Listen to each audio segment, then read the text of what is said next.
स्वतः टेलर असलं ना की पाहिजे असा ब्लाऊज शिवता येतो आणि पाहिजे ती स्टाईल मारता येते. तर असा फोटो मी मिशो मिंत्रावर बघितलं होतं. ही साडी तशीच माझ्याकडे होती, तर चला म्हटलं तसाच ब्लाऊज शिवूया आणि तसाच फोटो काढूया. तर इतका भारी ब्लाऊज शिवून झाला ना, खूप कम्फर्टेबल होता.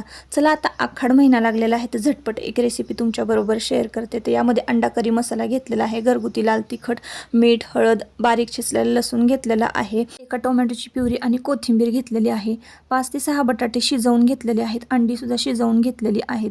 आता हे बटाटे स्मॅश करायचे आणि आपल्याला लगेचच फोडणी घालायची आहे. तेल घेतलेलं आहे, एका कढईमध्ये लसूण घालायचा, त्यानंतर आपण घेतलेले सगळे मसाले जे आहेत लसूण भाजल्यानंतर घालायचे आहेत.